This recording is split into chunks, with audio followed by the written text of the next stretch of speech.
All right, let's go live. We are officially live. Happy Wednesday to all. Got 3 guests with me. You probably already know Brad Thomas in the top left there. If you tuned in during the baseball season, he was on a bunch of times. Josh Lander in the bottom left. Are you part of the Gold Boys too? I didn't even. Yeah. Yep. So he works with Brad. First time we're having him on the show. And then, of course, Prop Beaver, our resident loser on the right side. Jesus Christ. I mean, what an intro. So I ran a pre-show poll here. Which dog is the most live tonight? Most of you voted for the Nets and Rockets. Less people voted for the Heat and Hornets. Let's get started. Orlando at Cleveland. Prop Beaver, I got you chalked up to do the first one. This line's down to 4 now. So let's Magic +4, Cavs -4, over, under. Poll is running. Go ahead and cast your votes. Prop Beaver, are you doing anything in this game? Yeah, the main thing I want to prioritize in this game is I want to fade the Magic offense here on the road. They take a pretty dramatic hit in terms of efficiency. They're 26th in offensive efficiency and 29th in terms of effective field goal percentage on the road. And on top of that, I really don't like the fact that this is a team that turned over the ball a lot. They're bottom 10 in terms of offensive turnover percentage. Now facing a Cleveland defense that Ball Hawks, they're top 10 in defensive turnover percentage. I think they're going to be able to limit possessions here. And I also just don't like the matchup in general for them because they live at the rim. They sit first in rim frequency over the last 10 games. Cleveland is 4th in rim efficiency during that span defensively. Their 2 studs, Banchero and Wagner, both of those guys shoot 66% of their shots in the paint and at the rim, and Cleveland has excelled at defending forwards thus far, so I don't really love the matchup there. And then in terms of the trends, Orlando's 7-2 to the under on the road with their overs against Indiana and Utah, 2 of the worst defenses in the league and also high in pace. And then Cleveland home opponents are 8-3 to the under this season. Orlando, in their last 6 trips to Cleveland, averaging just 97 points per game under in all 6 of them. So I like the Orlando team total under here. I also like Cleveland with the spread laying the 4. I'll go next because you can basically copy paste a lot of what you just said. I like the Cavs here, and I've been betting this Magic team a lot. Obviously, one of the most profitable teams in the NBA thus far, but I don't like this matchup for them. Nobody attacks the rim and attempts shots at the rim more frequently than the Orlando Magic. They're first. That's Cleveland's biggest strength. I mean, probably the biggest strength on their entire team is protecting the rim with Jared Allen and Evan Mobley down low. So I think Orlando's offense is going to struggle. A lot of what Prop Beaver says are the same things I have written down. And then one thing he didn't mention, probably because it wouldn't tie into his bet of the team total under, but another area, this Orlando team doesn't have a ton of weaknesses, but another area they've been struggling, defense in transition. Cleveland's been surprisingly efficient in the fast break. They're 11th and 10th in frequency and efficiency. So this is a decent team when they get out and running, and that's something Orlando struggled with. I would imagine, judging by the data and judging by the poll, that Orlando's going to be a pretty public dog here too. So I'm down to go on the other side and lay the points with Cleveland. I'm on the Cavs in this one. Let's get Mr. Brad Thomas up next. Do you have a play in this one? I do. I potentially had 2 plays in this. I totally get the look here. But the actual play that I'm going to be on is a little same game parlay here. Had this game been in Orlando, I probably would have just went ahead and told you to bet Franz Wagner to score 30 points here. A lot of it has to do with what you guys touched on. The Magic like to take shots at the rim, and they're not going to be available with Mobley and Jared Allen there.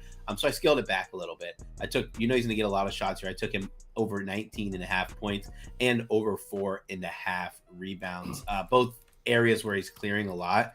And then, excuse me, the Cavaliers are allowing the 7th most points to small forwards.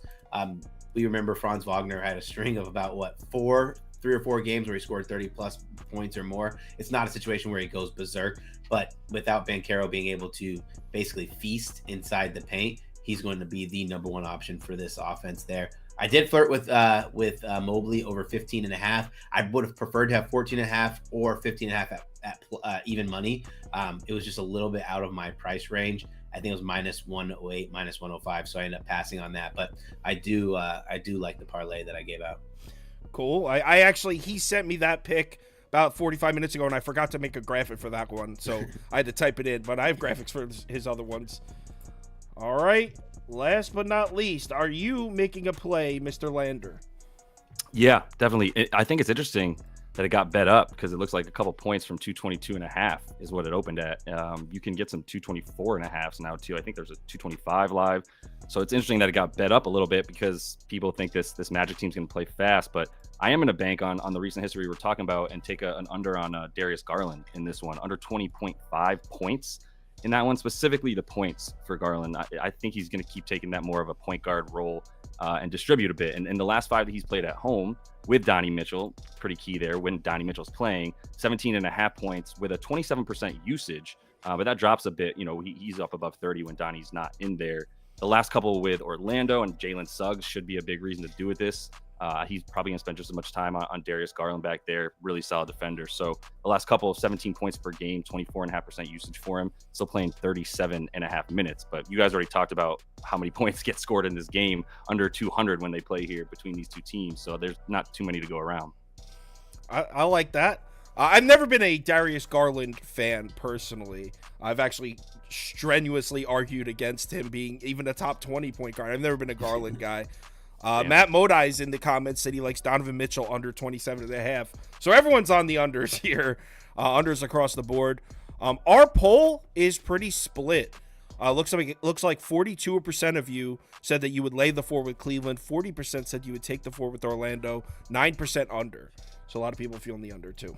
Let's move on to the next one. It's not a spot for Orlando, really. They're better at home as dogs, right? Not on the road. So. Right, and I've been betting this Orlando team almost blindly at times. I really don't like the spot for him here. 100%.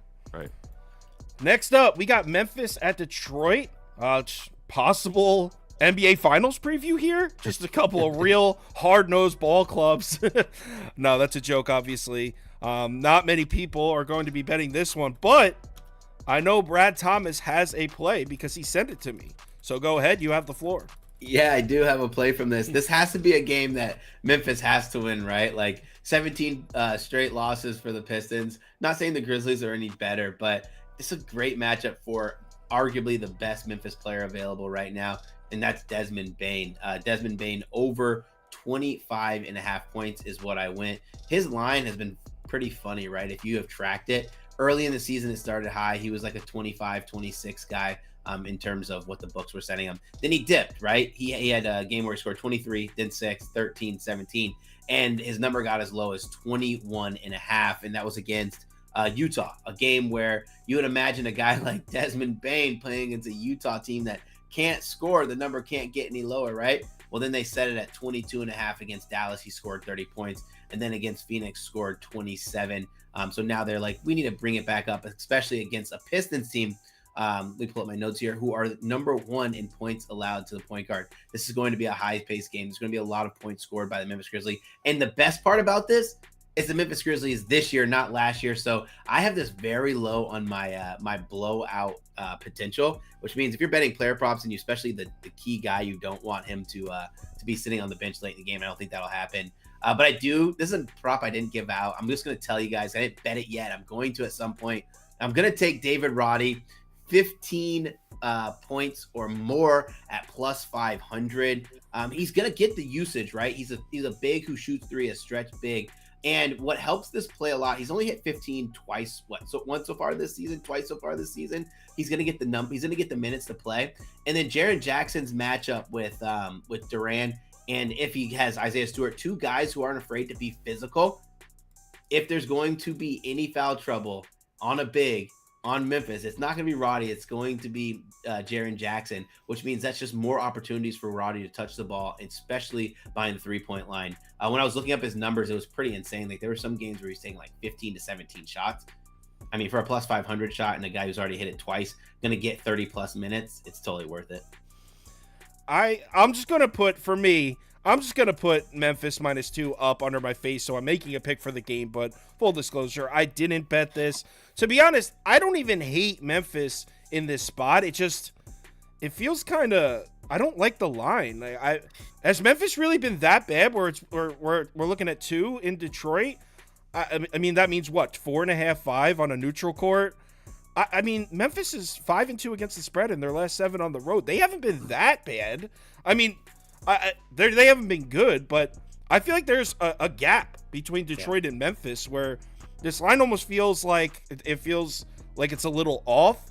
But you know what? As I'm saying this, right before we started the show, there were people in the comments saying the Pistons losing streak ends tonight. And our poll right now, it's polling Pistons. So maybe that gives me more confidence to bet Memphis here, because maybe there's just more action coming in on Detroit than I'm anticipating. I think Memphis wins. When's the last time? I mean, who was president the last time the Pistons won a game? Obama was still in office. I mean, they lost like 17 straight basketball games. No one had hit the polls in November yet. That's for sure. Yeah, exactly. But I would say that the thing just that to be wary of is like Detroit. Jalen Duren is playing at home. If you're this team where you're like, yo, we haven't won a game since, like you said, I believe Carter was in office, then like you see the team across the way going, they got what, like 2 more wins than us. Now's our shot. Like, we didn't really come into a game against the Knicks or the Lakers or whomever was recently in our building and really take it serious. But now we actually have a legit shot with the way that this team looks duty. I think it's just name recognition too. You're like, Memphis can't be that bad. We predict, you know what I mean? There's a bit of that going on. So what are you doing? You bet Memphis? Hell no, I didn't even look at this game. Well, let's see if Prop Beaver took a look at this one. You got anything? Well, you mentioned Duren at home. I know he went to school at Memphis, but he's from Pennsylvania. Made sure to look this up beforehand because I didn't want a home, energetic game here. I went with Jalen Duren under 12.5 points because I really hate the matchup for him today. He just had a 17-point outburst against Cleveland, and I think that provides value here because I think this should be at 11.5. It's a nightmare matchup against Memphis as 8 of Duren's 9 field goal attempts per game come within 8 feet of the basket. Memphis allows the fewest field goals made, lowest field goal percentage, and 6 fewest field goal attempts within 8 feet of the basket. They're also a top 5 defense in terms of pick and rolls and on putbacks. Memphis allows the 4th fewest points per game and 6th lowest field goal percentage to centers. Duren is still under his last 8 to 10 games. He's averaging 10.5 points per game. And what stood out to me is the fact that he had 10 or less field goal attempts in all 10 of those games. I'm projecting him to have about 5 to 10 field goal attempts today. With that volume since 2022, he's 31-13 to the number, averaging just 10.7 points per game. And what I like further here is the fact that now we're getting Bogdanovich back in the mix. He's now at full strength. They got Livers healthy. Cade's a usage monster. So I just think that in this spot against a really tough defense, I don't know if he's going to be able to get the usage to go over this number. He only had 10 against Memphis last year through 27 minutes, and that was without Cade on the floor. So I just think this is a tough one. I think at minus 125 big, where I got it on 365, it's a good value. That was a compelling argument. Those are some good points there.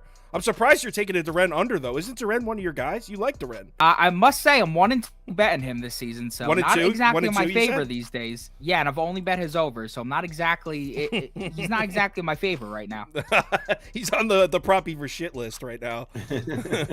Our poll, yeah. So there's people betting Detroit in this one. So I thought when I first looked at this last night, I was like, it was at 1 at the time. I was like, I like this. I like Memphis to win, obviously, but this line feels sketchy. But you know what? Like Lander said, like JL Boogie said, people like Detroit. People think Detroit's going to win this one. 51% of you said you would take the 2 points with the Pistons. 35% said you would lay the 2. So, wow. People are crazy. People are, yeah, what? I like it, though. People making the sharp play here, taking the Pistons. All right, next up, we got Sixers, Wizards. This line, I believe, is up to 10.5 now. This was at 8.5 when I first looked at it. Then I looked a half hour later. Last night it was 9.5, and I believe it's at 10 now. So let's go ahead and get the poll running. Sixers minus 10.5. Wizards plus 10.5. Over. Under. All right, I'll go first because I can describe my bet in about 2 seconds. So first of all, I don't want to lay the 10.5 with Philly, but there's no way I would back the Wizards at home right now, even getting 15 points. I think they're 0-5 in their last 0-5 against the spread in their last 5 at home. And it's not like, but they're getting 10.5 points this time. They're always getting points, man. Yeah. They're just not producing at home. I actually bet this one too. A lot of times when I give out props, it's just because people are asking for them. I actually bet this one. I'm taking Kelly Oubre's over at 11.5. It was only open on FanDuel when I looked earlier today. I mean, whenever I'm looking at a Wizards game, the player I like is whoever has the highest percentage of their shots that are taken at the rim. And that's Kelly Oubre here. I mean, it is free buckets on the Wizards as far as on the interior go. And you would think it would be Joel Embiid, but actually not at all. Yeah. Embiid takes most of his shots from mid-range, so he doesn't fit that description. Wow. Yeah, so I would go Kelly Oubre, or Tobias Harris attacks the rim a lot too. But Kelly Oubre, it's I should have had it open. I should have wrote it down, but he takes like 83% of his shots at the rim or something. Like, this dude attacks the basket. What? So whoever attacks the basket the most, I would take their over in points against the Washington Wizards, who cannot protect the rim. Prop Beaver, are you making a move here? Yeah, I went with Kuzma over 5.5 rebounds. It's at 6.5 on some books, but it's still at 5.5 on FanDuel and ESPN at about -130. Your graphic says 6.5. You put I made it 6.5 because at the time FanDuel had at -150 and ESPN was the only one with it at -130. But now FanDuel's back to -130. So you can get 5.5. You could get 5.5, but if you want to bet 6.5 for a half unit at the plus money, I like that. If you're on points bet and Prize Picks and Underdog, get it at 6, fine with that. Main reason I like this is because Kuzma just crashes the hell out of the boards against Philly. 10 straight cashes against Philly, averaging 8.8 boards per game, including 6 against them earlier this season in a blowout loss. Power forwards against Philly have been having a field day on the glass. Philly's allowing the third most rebounds per game to power forwards over the last 2 weeks. And I think that there's a factor of rust here because Maxey hasn't played in 6+ days and Embiid hasn't played in 8+ days. So they could come out a bit rusty here. I know the Washington defense is trash, but just a factor that I like going into this one. Another thing that I like is that Kuzma's starting to see a boost in minutes, 34+ minutes in 3 straight, 19-5 at home since 2022 with 32+ minutes, averaging 8.2. Now, is there a chance for a blowout? I mean, yes, I've watched a Wizards basketball game. They're trash, but we just saw Kuzma play 35 minutes in a thrashing by the Orlando Magic, and I think Unseld just committing to letting the guy go out there and bowl at this point. I mean, no reason to hold these guys' stats back. They're trying to get contracts. They're trying to get paid. I mean, he obviously just got paid, but you never know. They might try to sell him too, so they want to showcase him. So, yeah, I'm going with the 5.5 rebounds there. If you want to take the 6.5 at the half unit, it's fine. If you want to stay away because there's blowout potential, also completely understand that. The guy Wags in the comments likes your play. He said Beef's got the biggest nuts in the house. he said he teased Kuzma rebounds down to 4.5 and put it with the Sixers money line. I like that. It's a good play. All right, Brad Thomas, you have a move here. No, I don't. I mean, it's not the most exciting passing game. on this game entirely. Like, I just get afraid of betting on a 76er here, and they just blow them up by 20. Like, Wizards are just so bad. I don't want to bet on Kuzma. No offense. It has nothing to do with you. Just personally, I don't want to bet on him today. You can offend him if you want. We all do. JL Boogie. Yeah, I mean, if I'm going with this one, I haven't placed this yet, but the more I keep looking at it and hearing people talk about it, like I like an under. It's up at 240 now, and I've just I was earlier looking at a ton of road home stuff. Philly, way different at home. They score 6 more points there. They play a bit slower on the road as well. They definitely seem to just sort of like get a little bit shot. I just don't think they care as much in these random games. They've also started to like slow it down. That's really what I started to look at was they slowed it down from the way that they were playing at the beginning, where it was like Maxey ball. Let's get Maxey some love. Let's drown out the sort of the taste in our mouth of James Harden being here with another awesome guard who plays way differently. And then at some point in the last, I would say 10 games or so, because they've dropped their pace to about 97.5 in the last 10, where they were up around 100. They were in like the top 10 for the first handful of games of this season, or a little bit more. And then they just sort of dropped that down and started going, well, our bread and butter is Embiid. He's going to continue to eat against this Washington team. I'm pretty confident. So the Wiz at home, slower. Way worse on offense. Somehow there's some pretty big discrepancy there. They score 6 more on the road, and they give up a few more as well. So yeah, I'm with an under 240 in this one. Yeah, the Wizards are trash at home. That is definitely confirmed. So as expected, our poll is all over Philly, as you would expect in a matchup like this. Looks like 60% of our viewers said that they would lay the 10.5 with Philly. Just 20% said they would take the 10.5. 16% over. So a lot of the community likes the over here. All right, next. But even though someone in the comments said they loved the under when you said it.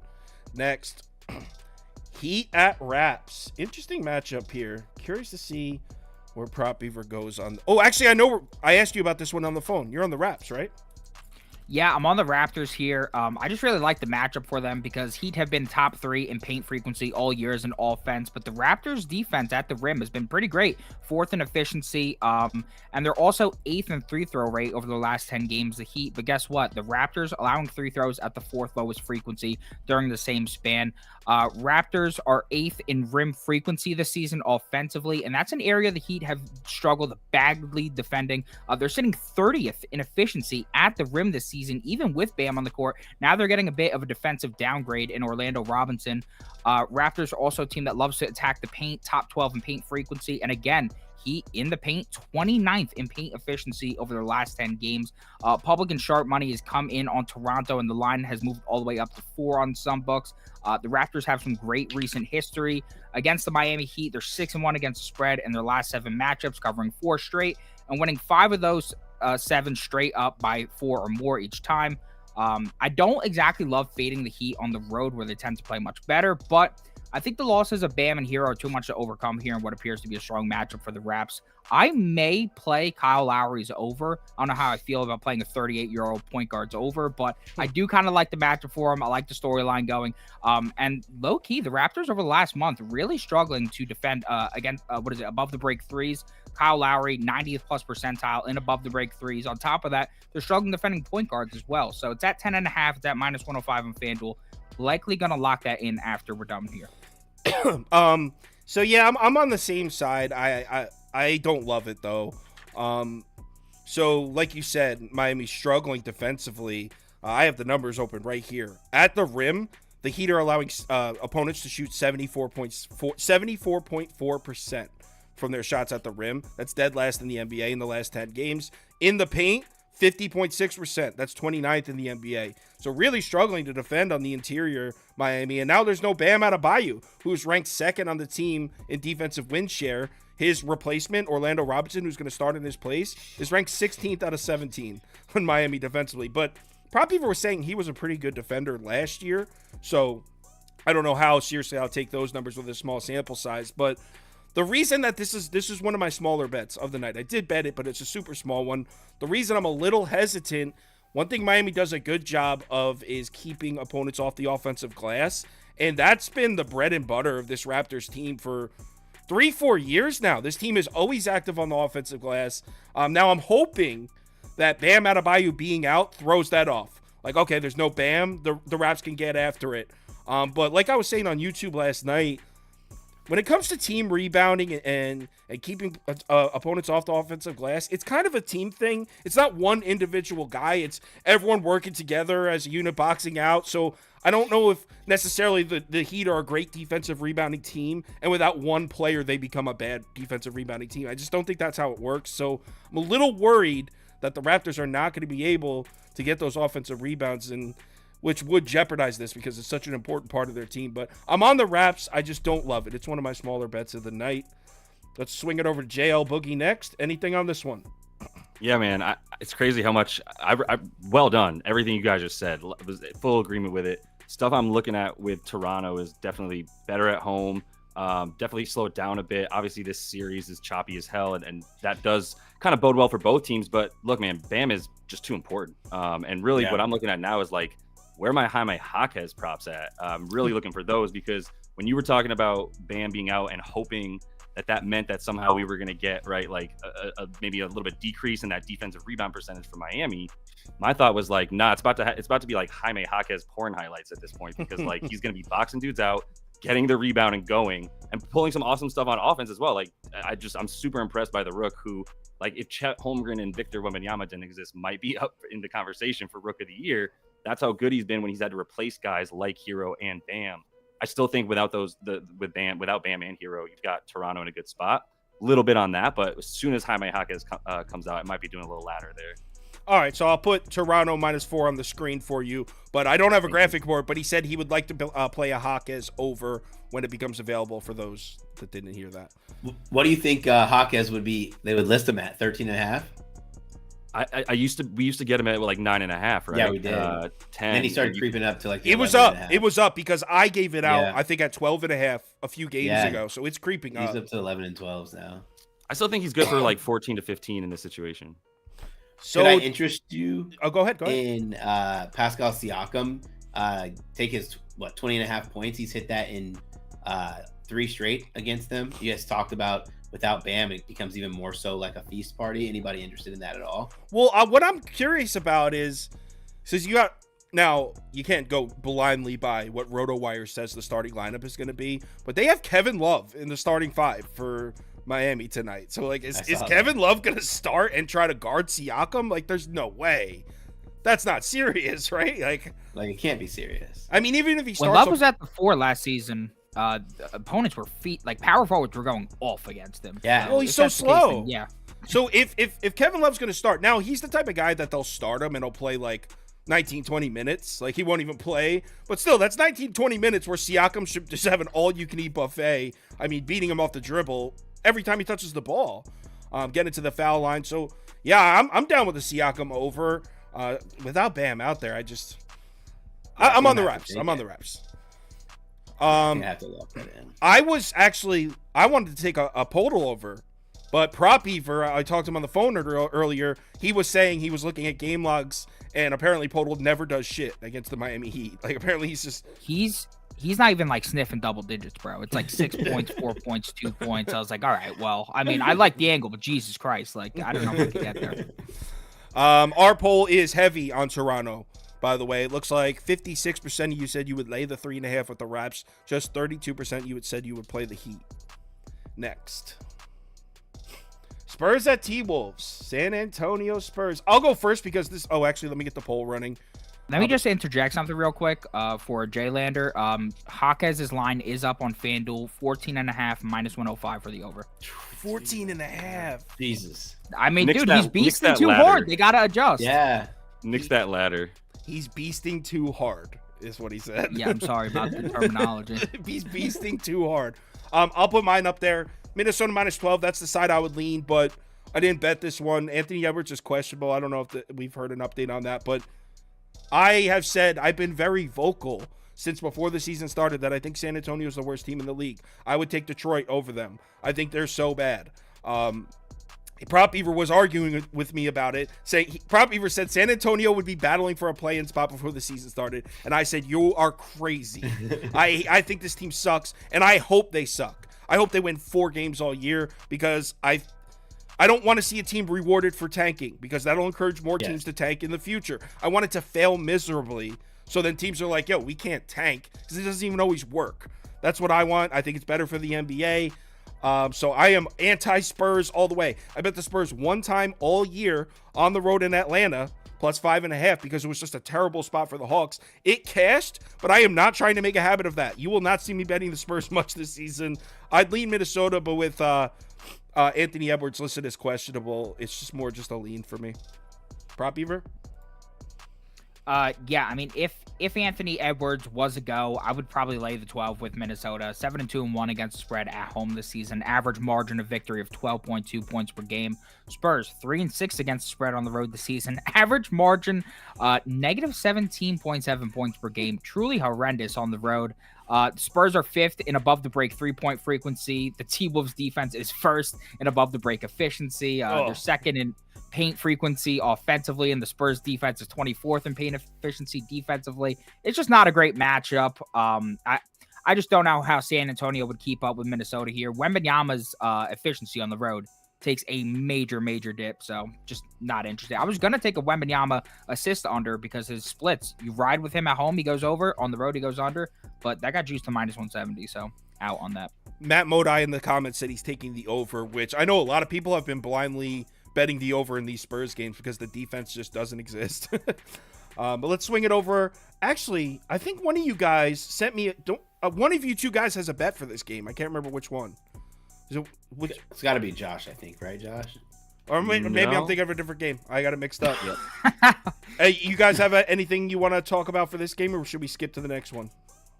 No, I have nothing on this game, nothing whatsoever, except I did post a picture of me with my short pink hair, and someone said I look like Jeremy Scohan or whatever his name is. Sohan. Let's go on, yeah. That's awesome. JL Boogie, anything for this one? Nah, man. Nah, everything points to a blowout. One team's amazing at defense at home. One team gives up 125 points regardless of where they play.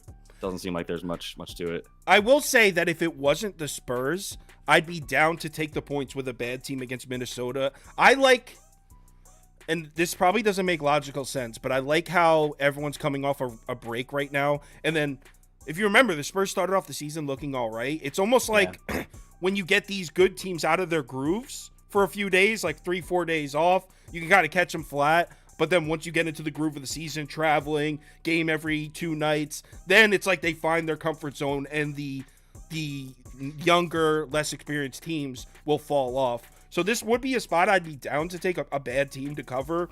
Yeah. And I'm actually taking one later on. I think Portland's live against Golden State, but we'll get to that later on. But yeah, I can't do it here because the Spurs are a joke. Can I ask you a quick question, Sal, just because you brought it up, and we don't have to go too far into it. I just really want to understand your thoughts. Like, appreciate the idea that you don't want the Spurs to succeed too much so that people aren't incentivized to tank. What do you think about teams going the Sam Presti OKC route? Because that seems to be working super well. Do you have a problem with that, where you just hemorrhage it all? No, I like that. I think that's cool. Okay. If you want to, what would be the word? If you want to just stockpile draft picks, I don't think there's anything wrong with that. I mean, that's just as far as how I feel philosophically. I think that's strategy. Sounds cool. Yeah. It's just the intentional losing. If you want to trade away assets, that's one thing. But the intentional, like not. It feels worse. Even though I know you can make the argument that it's similar, but this one felt bad. The trading away DeJounte Murray for that one was like what? I think more so it was them resting a bunch of 24-year-olds. That too. About like 1/4 of the season last year. The last month of the year, they're sitting everybody every game. Yeah. But yeah, we spent way too much time talking about the San Antonio Spurs because they don't deserve our time. Favorite team. 60% of our viewers said they would lay the 12. 22% they said they would take it. Let's go next. Nets are on the road in Atlanta here. Let's clear the picks out. That's right. JL Boogie has a play in this one. This line's at 3.5. Let me get the poll started, and you have the floor. Go ahead. Yeah, for this one, I am going with Dinwiddie, Spencer Dinwiddie, and man, it's so funny because I put this out on my channel and like immediately got a number of responses that were all, this dude just doesn't do it for me every time. And then I look at his game log, it seems like a good spot, and he burns me every time. And I said, me too. Like, I get it. I have to play it, though. And the reason that I'm giving him another shot before I say you can't fool me anymore is because he seems to actually now be given this role of actual facilitator. If you look at the last 6 games, which started right when they played the Hawks last, it was 6 games ago for them, everything's jumped up for him as a true point guard. The scoring and usage has jumped up a bit, but not nearly to the level that the increase of potential assists, for instance, has gone up. He had 17 against the Hawks last game. Did I give the bet 24.5 points and assists? Just to be clear. That's with the graphics that all right, you cool. said. We got it. So the potential assists are a big reason for it. Obviously, the points are going to come with the pace of this game, which reached 256, 290 something, whatever, recently a couple times. So it's mostly about the pace combined with Dinwiddie. Like I said, in the last 6, up to about 14.5, 15 assists per game, potential assists per game. He was at about 10 in the previous game. There was like a lot of Cam Thomas coming in and doing a lot, like being given the reins. Cam Thomas is still getting the minutes, but a little bit of a drop in other areas because of the fact that Dinwiddie's like, I'm facilitating here. There's going to be a lot more scoring off of assists, which the percentage of their field goals that they were scoring off of assists before the last 6 games was in the bottom half of the league. That's jumped up as well because Dinwiddie is actually facilitating up to about 8 assists and 20 points in those last 6 games. I hope they don't change it. It seems like that Jacques Vaughn is like, here's the minutes. You're now leading us in minutes. You have the best on-off offensive rating. We have the best offensive rating when you're on the court, essentially. So his on-off numbers are the best on the team. They've been that way all season. And now that he's getting the increased minutes and usage, it's just like making it even more clear, right? Like how important he is to this team. So I'm going to give him one more shot, man. Yeah, I mean, I feel like you can't really fail taking player overs against the Atlanta Hawks because especially players that are capable of shooting from the high key, like the long mid-range shots and those above the break threes, because they just don't play any defense. And I'll go next. I'm on Brooklyn here. Taking the 3.5. I don't like when I feel like my decision is made for me before I even look.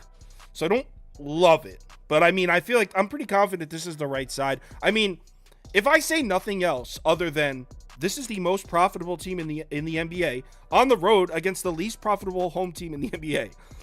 The Hawks are 1-7 against the spread at home this year. And I believe they covered their first oh no, they're 1-8 against the spread at home this year. And I believe they covered in their first home game. So I'm pretty sure they've lost 8 in a row against the spread. I hope that's right. Whatever. It's 1-7 or 1-8. They're the least profitable home team in the NBA. I know that for a fact. And so if I say nothing else other than, hey, this one team just continues to cash and the other team continues to lose at home, that should be enough. But then you add on the fact that the Hawks give up a ton of fast breaks. There's a reason the total in these Hawks games is always 240 points plus. That plays into the strength of the Nets. The Nets are a good team in transition. Offensively, they're 11th in efficiency. Defensively, they're 5th in efficiency. So if the Hawks want to play this fast-paced up and down game, the Nets are like, I'm game. Like the Nets would be down with that, and they'll beat them at it. So catching 3.5 points with a team that continues to cover spreads against a team that just continues to not cover spreads. So I'm on Brooklyn, but it feels a little square. It feels a little too easy. I think Atlanta minus 3.5 is probably the sharp move, but public wins all the time. So Yeah, it does. Let's go over to Prop Beaver. You have anything for this one? Yeah, well, I hope that both of our guys can get over this because you mentioned him earlier. I'm going with the usage machine himself. I'm going with Cam Thomas. 2 games back from injury, 28.5% usage, 30% usage. I mean, it's just unreal how much this guy shoots the ball. And if you're going to give me a ton of volume against this Hawks offense, then I simply have to fade them. I know half the Eastern Seaboard is on Cam Thomas today, but I am riding with it. 8-2 this season. He's averaging 28.4 points per game, 20.9 field goal attempts per game. I mean, Jesus Christ. And he's gotten 17 plus field goal attempts up in all but one game this season. Which game did he go under? Well, he got injured in that game. He's 16-2 with 15 plus field goal attempts since 2022, averaging 32.4. And what stood out to me is that even in his 2 games off the bench, we're expecting to come off tonight. That's why I think we're getting a bit of a discount. He had 38 and 25 points plus assists and 21 field goal attempts in each of those games. Last year, he saw Atlanta, where the defense was truly much better than it is right now in its current form. He had 25 points plus assists. Guards versus the Hawks this season with 16 plus field goal attempts are 9-0 to their over, averaging 38 points plus assists per game. And what really enticed me about this matchup is the Hawks defense sitting 28th in mid-range efficiency. That's where Thomas lives, 96th percentile in mid-range frequency. The other thing that I really like for this matchup is that Lonnie Walker. Wait, did you say 96th? 96th percentile in mid-range frequency, mid-range assassin. Yeah. And what I also like about this one is the fact that Lonnie Walker, fellow chucker of the ball, will be out for this game. So should be getting plenty of minutes. I'm expecting at least 25 plus, which he has a ridiculous hit rate at. And I just don't see anybody on the Hawks that could truly stop him, especially when it comes to the second unit with guys like Bogdanovich. I mean, who the hell is defending this guy? If he's in his bag, he's in his bag. So I like the over there. All right. Brad Thomas, anything in this one? No, I do like Cam Thomas. I think that his line at 30 plus was what was it, 10-1 this morning on PointsBet. Like I feel like that's always a sprinkle there. I end up passing on this game, but I love Cam Thomas, LSU superstar right there. All right.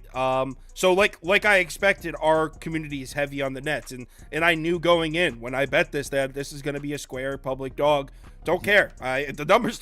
I can't bet. I couldn't bring myself to take Atlanta here. 61% of our viewers said that they are taking the 3.5 with the Nets. Just 25% said that they're lay the 3.5 with Atlanta. Next game.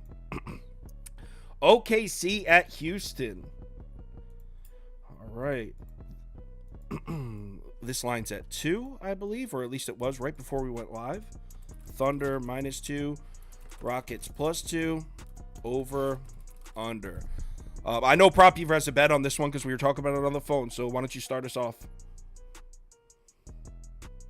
Yeah, I really like the under in this game. I think both defenses could shine here. I think the one thing that works for the Thunder offensively is the fact that they should be able to take advantage of the fact that the Rockets are 29th in defensive free throw rate. SGA, very aggressive attacking the basket. Should be able to get to the line.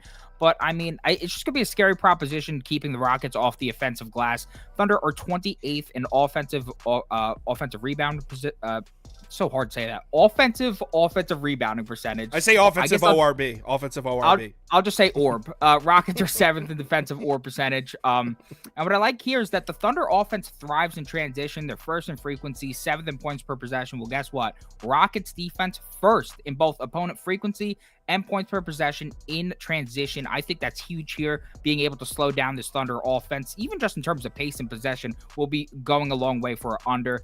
And the Rockets defense at home has been ridiculous. First in defensive efficiency, second in effective field goal percentage. I think this is quietly going to be a very tough matchup for this Thunder offense. And I think the Rockets are a bit undervalued after some high scoring games on the road recently. And then when it comes to the OKC defense, I mean, they've consistently been a top unit this season. They only have two glaring weaknesses. That's offensive rebounding percentage and defensive free throw percentage, but the Rockets are 23rd and 19th in those same categories respectively on defense.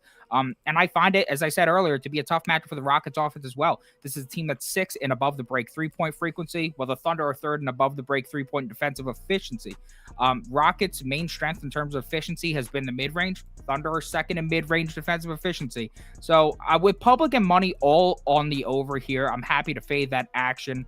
5 straight unders have cashed in Rockets home games, as well as setting 7-2 to the under on the season in these spots. And on top of that, in the OKC's last 8 trips to Houston, the under is 7-1. This is by far the best defense we're getting from both sides in this matchup in a very long time. So I like the under. It was at 227. Looks like that's coming back down now. Would play that to 226. Yeah, I like your thoughts on that a lot. I'm on Houston. Let me scroll over. And for a lot of the same reasons, my bad, I got sick last night. So for a lot of the same reasons you said, this is what Oklahoma City does. They push the floor. 20% of OKC's possessions this year are in on the fast break. This team makes you uncomfortable. That's the most in the NBA. This team makes you uncomfortable by sprinting up and down the floor. You want to know who the best team is in limiting transition and defending in transition? It's the Houston Rockets. Oklahoma City, that's what they do. They rip turnovers and run the floor. Houston doesn't turn the ball over. They're 4th in turnover rate on the season. So what Oklahoma City is so good at, Houston's great on the other side of that. So I like the matchup for the Rockets. I also would say might be a good spot to take SGA's under as far as PRAs, because so much of what he does, so much of his production comes in transition. But I actually didn't bet that. I just took Houston +2. But I really like what Prop Beaver said about the under. The under is a great look. I personally, I'm taking the Houston Rockets, who are somehow 8-1 at home, including 8 in a row? I think they lost their first home game of the season. I think they won 8 home games in a row. This is just a different team at home, and I think they're a really good matchup to stop this Oklahoma City team. So give me the Rockets +2. Let's send it over to Brad Thomas next. Yeah, no, this was kind of one of those where you just want to follow the line here, right? You have the Thunder, who are coming off 4 straight wins, one of the tops in the West, and then you have the Rockets 8-9 back-to-back losses here. Why is the line only sitting at 2? I think that there's a ton of value in the Rockets. The line's kind of telling the story there. I had a tough time finding player props in this one too, so I ended up passing on it. You want me to put Rockets +2 up there for you? No. I don't trust Rockets that much. All right. And I know, as Josh knows, I'm still, patiently waiting for this 151 ticket of the Thunder to win the NBA championship to come home. All right, Josh. Yeah, man. Look, I once again agree with everything you guys said. Obviously, it's pretty glaring how much better the Rockets are at defense at home, but I'm going to take that under you were talking about. I'm going to take it for SGA. I'm actually just going to go with the rebounds and assists. And I didn't give this to you. I did put this out once again a little bit earlier, but just also, okay, cool. You have it for yourself because you're thinking about it. Because that's what. Throw it out there. Hell yeah, throw it up there. Put that on me for sure. So the thing about the points that scares me is here's the game theory when Dylan Brooks is in the game guarding Shy, right? free throws are a coming because my man fouls at one of the highest rates, top 5 in the league, averages more than 4 fouls per game from the shooting guard position. God love him, Dylan Brooks. And so as a result, dudes are getting to the free throw line against him. And obviously, what does Shai do better than any quote unquote point guard that we've seen in a long time, man, getting to the line? Like Dame did it maybe a few years ago. I think he had like 10 or 11 free throws a game, attempts a game, maybe like 4-ish years ago. That would be Shai-esque, right? And so that's going to happen a lot. That's what the only thing about the points that I'm like, if this is a close game, which I think it will be, I agree with an under way more than I would bet it before I would bet an over. Then like the thing about this one is Houston's going to limit his assists. They know exactly what they're doing when it comes to that. They limit point guards to the fewest. They limit the other team to the fewest assists per game as well. And Ime Udoka, man, like this is just another version of what we saw in Boston. And he doesn't even have, actually he probably has better wing defense at this point.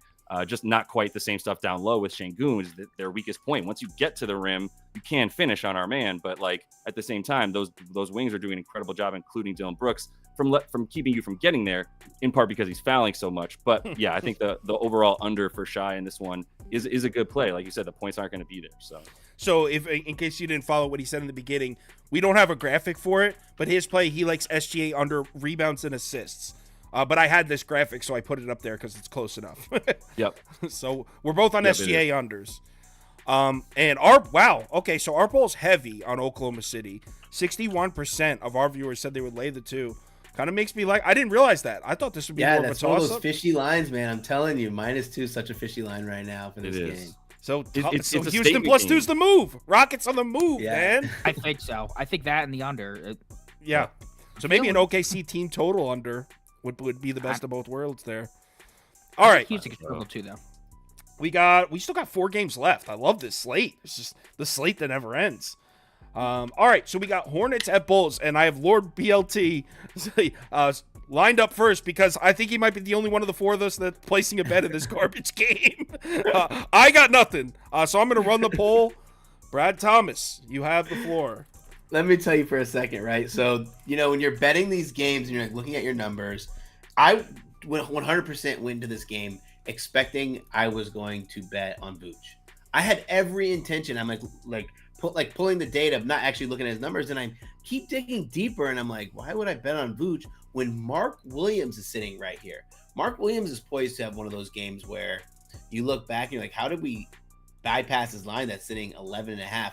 I took over 11.5 points. If you looked at him recently, consistently the 12-point guy, he does have his occasional explosions, but the Bulls have been pretty bad inside. They've been pretty bad inside with Vooch has been pretty bad inside for, I'd probably say like 3 to 4 years now. Great spot for him. It's not going to be a blowout. 2 really bad teams. I was tempted to play double there, but I did think the double line was a little too short on Williams. I think it was plus 150. I would probably want plus 175, plus 200, probably plus 200 now. But it's funny when you look at rebounds for Mark Williams is at 10 at minus 150. So the books are kind of saying he's gonna have a big game. I like Mark Williams to ball out in this one. And I looked at his game log. I just couldn't believe what I was looking at. And then I pulled up the data on how well they perform against centers. Let me pull it up right here. They allow the second most points to centers. The Bulls do there. And someone's gonna have to score the ball here. Get some PNR action against Vooch. It's gonna be a great day to bet on Mark Williams. All right. Well, that's the amount of time I spent on this game is I mean, I looked at I don't want to bet either of these teams. I don't want to lay 5 points. If this was like a pick 'em, I guess I'd take the Bulls, but I'll bring up Prop Beaver, see if he has anything. You have anything for this one? Nope. No. I was looking at Kobe White, but I couldn't quite get there. I feel like it's a little bit inflated. Also, I feel like the Hornets are playing a bit better defense since LaMelo left the lineup, so I just ultimately decided to pass. I like BLT's play. I mean, any athletic center against Vucevic is a plus matchup. Yeah. So. Yeah. If you guys don't know, Prop Beaver is a Vooch hater. He's a garbage man. I don't know what the hell that Chicago was doing trading Vucevic. I mean, trading Wendell for Vucevic. Unreal. Josh, you have anything for this I gotta jump in. Can I jump in on the Vooch hate real quick? Thank you. Okay. Go ahead. Because the only center in the league with a lower free throw attempt rate than Vooch is DeAndre Dominating 8, who I also loathe. as a center. Hate both of them. Precisely. Because you know what I don't want from my center? Never going to the Mitchell Robinson goes to the free throw line more than that, and he shoots it like 35%. What are we talking about? So yeah, the Vooch trade was garbage from the jump. Any center against Vooch I'm with. That's the extent that I'm also willing to probably continue talking about this game. Yeah, I'm with you. So Mark Williams, I forgot to make a graphic for Mark Williams. That's why it's not on the thing. But Brad Thomas likes Mark Williams over 11.5 points. Our poll is 43% said you would lay the 5 with Chicago, but that was most likely because I didn't give a pass option. Assuming a lot of you would have clicked it if it was there. Let's move on to the next game. Utah at Dallas. Go ahead and start the poll here. What's this line at now? 10? 11.5. 11.5. So this continues to move. This was at 8.5 last night. And then it was at when I looked earlier this morning, I think it was at 10. See, you can see it was at 10 when I made these graphics around noon. So this line has been on the move. I don't even think I wrote any notes for this game. I'll just go check real quick. Oh, I do. You know what? I'll go first because my play's super quick. Here you go, Prop Beaver. Your favorite, a rebound prop. John Collins, over 8.5 boards. And I wrote 2 sentences for it. Ready? Dallas is a terrible rebounding team. Utah's a great rebounding team. And with Lauri Markkanen out, Collins should be grabbing plenty of boards. Very simple one here. Those word for word what I wrote in my notes. Markkanen's out. Dallas is not the greatest rebounding team. John Collins should be grabbing boards. I didn't bet this. I didn't put it on the ticket. But I made a graphic so I had something to put underneath my face when we talked about this game. Brad Thomas, you have anything for this one? No, I wanted to take Keontae George assists and points and assists. Number wasn't available when I sent over my plays, so I ended up passing. Oh, so for future reference, sometimes what Prop Beaver does is he'll put over points and assists he'll just put a graphic up so he could be like, oh, okay. I'm leaning that way. Prop Beaver, you have anything for this one? I mean, I don't really love it, but I think if I had to take a pick, I'd probably go with the Jazz at the +11. Sounds crazy, but I mean, Walker Kessler means a whole lot to this defense, and they're getting better and better. On the season, 23rd in efficiency, last 10 games, 12th in efficiency, last 5, 3rd in efficiency. And guess what? The Dallas offense keeps getting worse and worse. Offensive rating on the season, 7th, last 10, 18th, last 5, 25th. As you were mentioning earlier, Dallas, horrendous at crashing the glass. Utah, pretty goddamn good at it. Yeah, they're First good in offensive rebounding percentage. And what is the Utah's main weakness offensively? It's turning the ball over. They turn over at the highest rate in the league. Mavs are just 22nd in defensive turnover rate over the last 10 games. Utah attacks the paint, which Dallas struggles in.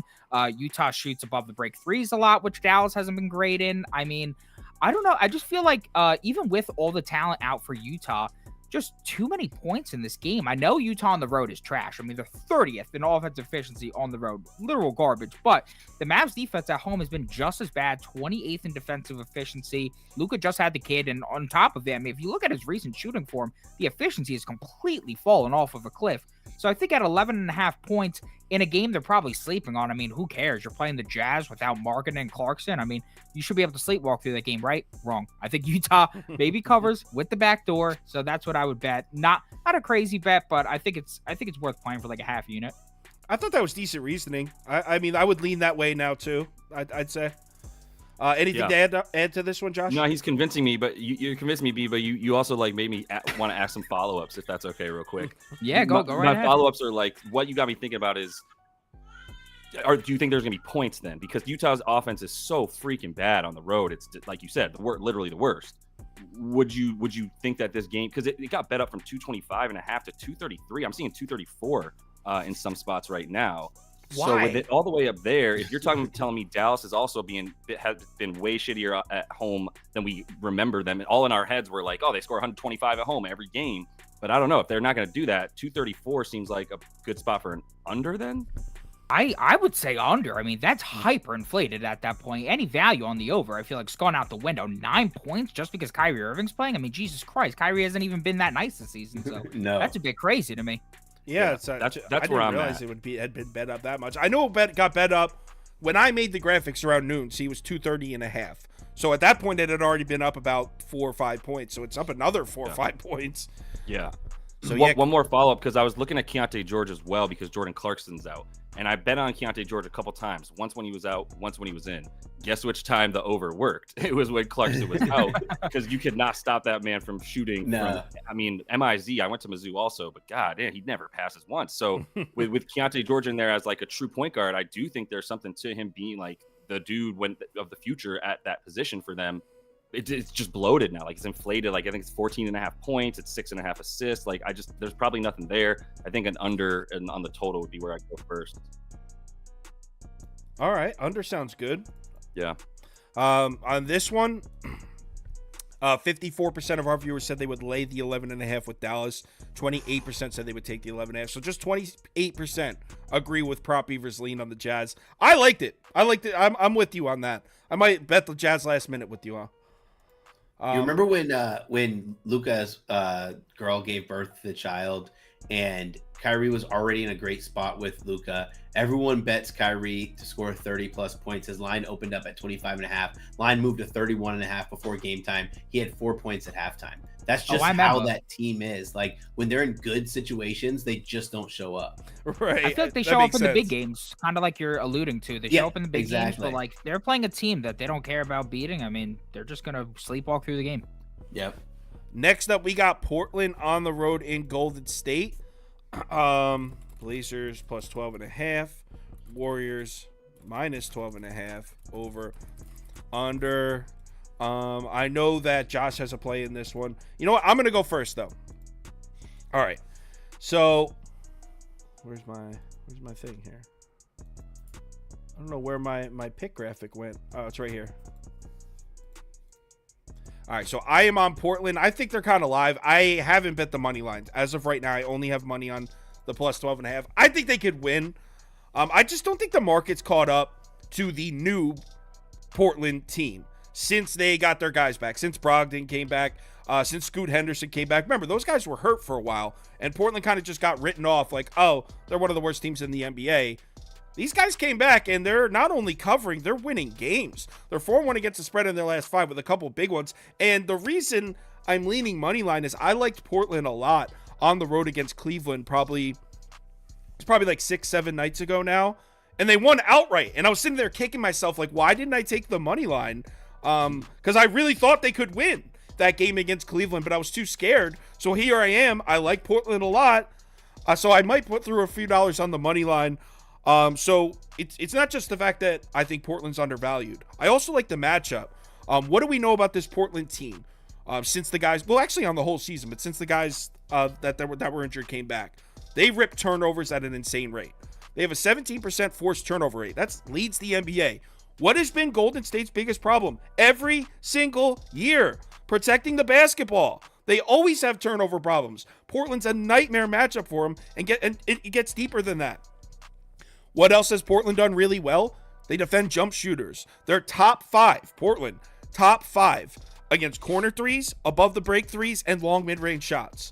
That's what Golden State does. They're top 5 against everything Golden State does. Just 20%. If you want to take advantage of the weak spot for this Portland team defensively, you attack the rim. They're terrible down there. Just 20% of the Golden State Warriors shot attempts come at the basket. 30th in the NBA. Dead last. No team attempts shots at the basket less frequently than the Golden State Warriors. It's a great matchup for Portland, and I think they're undervalued. I think they could win. So I have money on the plus 12.5. I might play the money line too. I think there's great value here. BLT, anything? No, I passed on this one. I'll let Josh have the floor here. Yeah, he has to play. He has to play. Cool. All right. I got to play, and I got plenty to say to everything you said because it was also chef's kiss. Go ahead.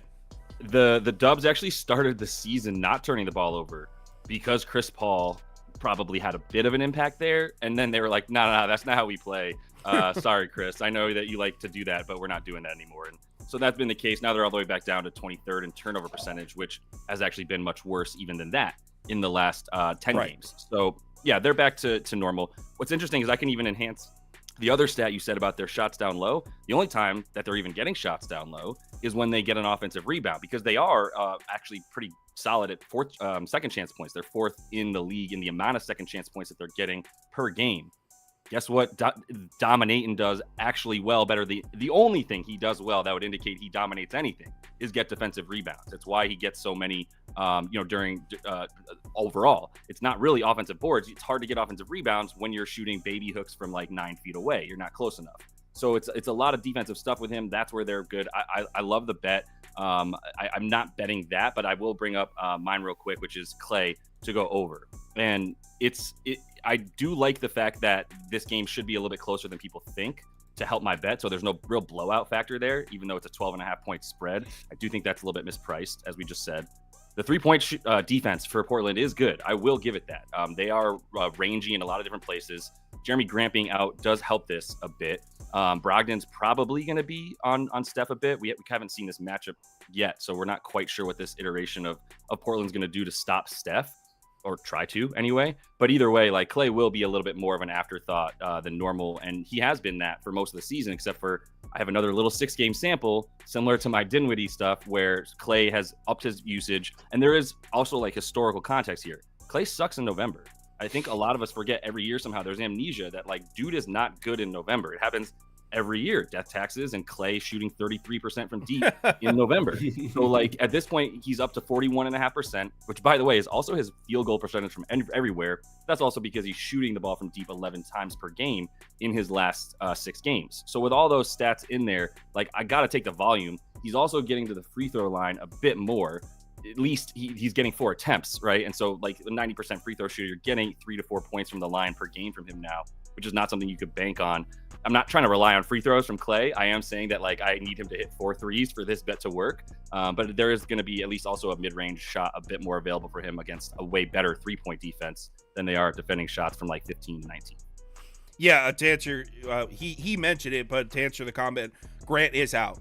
That doesn't move the needle for me at all. I like the battle on the perimeter. I think they're going to force a ton of turnovers, run the floor. I think they're going to play a game that Golden State doesn't want to play, and Golden State's been so bad at home, which is like, what? It's like the opposite of what was happening last year. This Golden State team's having some problems right now. They don't scare me. I'm not scared to fade this team right now. Not at all. Prop Beaver. Now, I'm not going to lie. I must have missed this. DeAndre Ayton also doubtful for this doubtful. game. Oh, right. Yeah. Now, in my personal that has nothing to do with what opinion, I like, though. I think that's actually a good thing for us because the Wait, you're only on Portland? weakness- You're on Portland? Yeah, I'm definitely on Portland. The only weakness, I think, in terms of this defense is obviously defending the paint, defending the rim, bottom 5 in efficiency in both of those marks. Duop Reith has been excellent defensively thus far with a 99.7 defensive rating. You rarely see guys with a defensive rating below 100 points. So he has been excellent in terms of defense thus far. And I mean, we mentioned it already, but the matchup for the Warriors is just really bad here. Second in offensive 3-point frequency. Well, guess what? Portland defense 4th and above the break 3-point efficiency. They're second in mid-range frequency, those dubs. Well, the Portland defense 5th in mid-range efficiency. I just mentioned that Duop Reith is a much-needed upgrade over DeAndre Ayton in terms of protecting the rim. And honestly, Ayton's been pretty goddamn bad at scoring this season. Reith has been pretty effective in the minutes he's gotten. So I actually don't see much of a drop-off there. And this Portland defense is performing great on the road. They're 6th in efficiency. Warriors 22nd in terms of home offensive efficiency. Now, here's the concerning part about this. You're taking out Grant. You're taking out Ayton. And this offense is already horrendous. I mean, 30th in offensive rating on the season. Simon's coming back, though? He's questionable. I think he's going to play. The fantasy basketball podcast I listened to said he's probably going to play today. So okay. I'm hopeful that he comes and plays in this game. Maybe they'll drop the line down a few points for us. And the good news is that the Warriors' defensive strength has been protecting the rim. They sit 1st in frequency, 7th efficiency.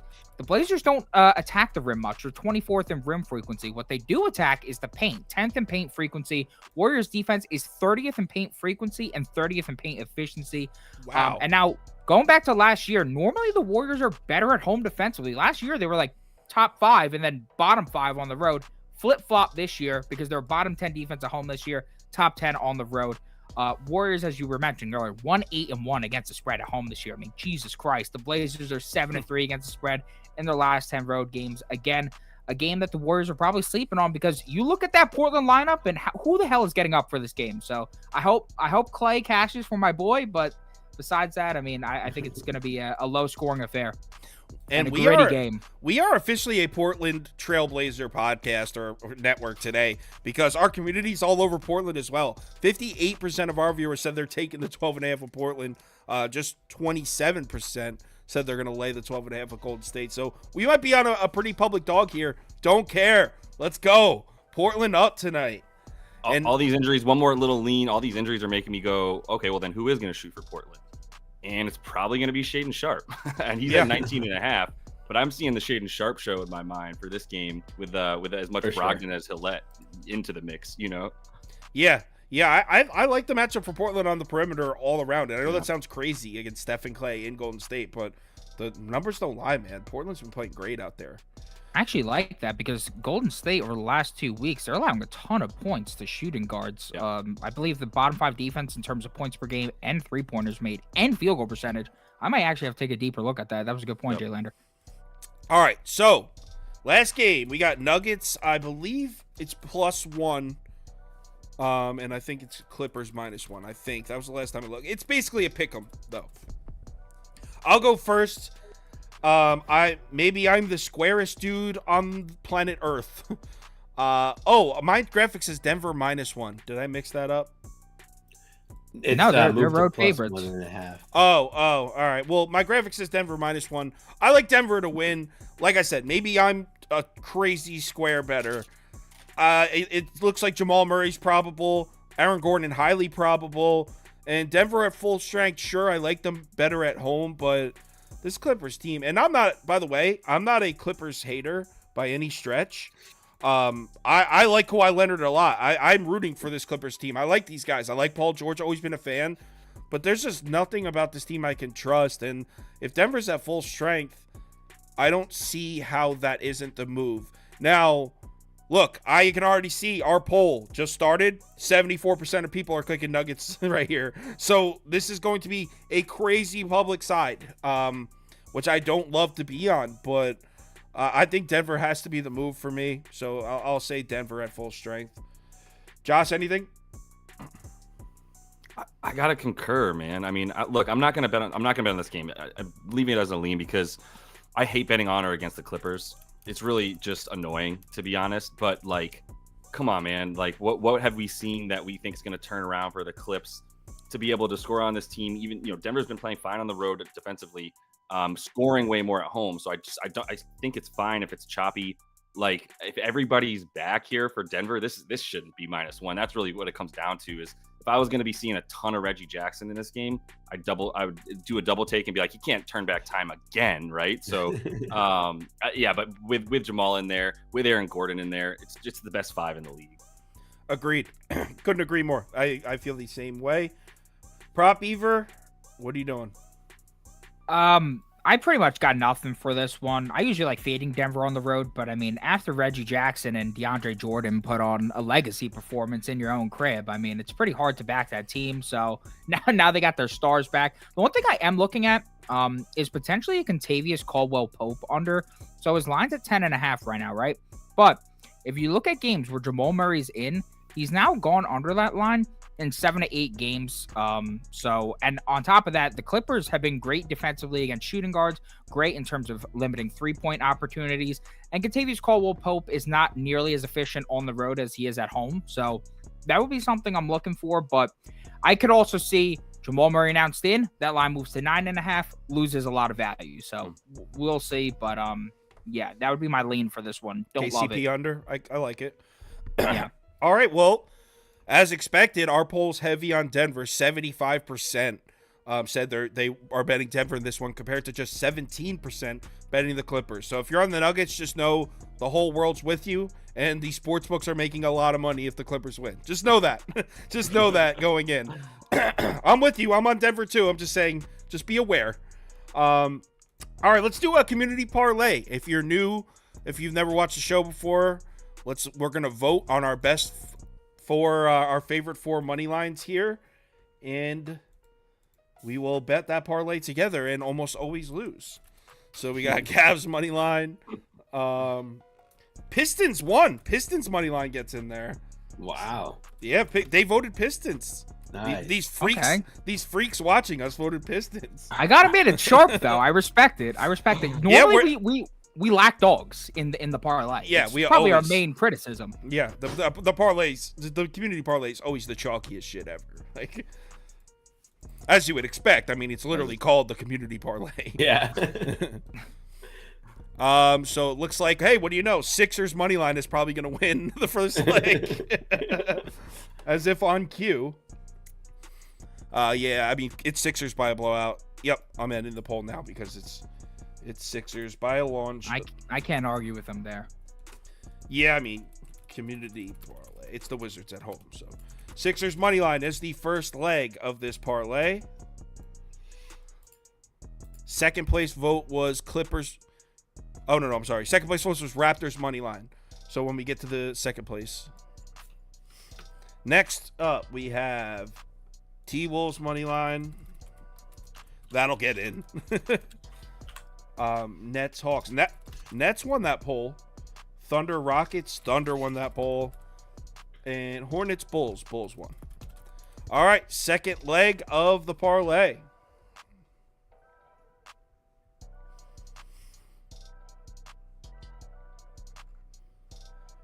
Damn, a lot of people voted for the Pistons money line too in the parlay vote. Like, people wanted the Pistons in there. That's awesome. Bunch of freaks out there. Bunch of people who enjoy pain. Everyone's like, how'd the Pistons lose? Because they lost 17 straight. You know, but apparently people watching are like, nah, Pistons are winning tonight. I love it. That's beautiful. This is T-Wolves by a blowout. So we Yeah. have two heavy favorites to start. We need to get some value into this parlay, guys. Oof. So we got Thunder money line, got second place. So we have Mavericks money line. Blazers. Oh, Blazers money line. Wow. Let's Wow. go. Yeah, Get that'd be a sharp one. Yeah. And Nuggets money line, and then Thunder for second place. So Yeah. the first and second, actually, we'll do a fourth one. So here we go. Leg number 3. Cast your votes. And oh my God, is it really going to be Dallas? We better get a dog as the fourth leg, or we're going to have like a plus 122 parlay. Oh, wait, I think it's going to be Nuggets, which will be better value for the parlay at least. Looks like Nuggets take the lead. I'm going to give it another 5 seconds. 5, 4, 3, 2, 1. And poll, and the winner is Nuggets. All right, so that's better. Prop Beaver, can you get a sportsbook open for the odds? Yep, I got it right now. All right, cool. So now we vote for the last leg. We'll do the 3 second place finishers, which is Raptors, Thunder, Mavericks. So Raptors money line, Thunder money line, Mavericks money line. There we go. Let's finish out this parlay, and let's go get our bets down before these games start. Someone just said this parlay looks terrifying. Yup. The community parlay has been so cold too. I mean, we haven't hit one in forever. During baseball season, we were hitting like 2-3 a week. Like, Yeah. we were crushing it. The community parlay in baseball season. The community's been cold. The NBA is cruel like that, man.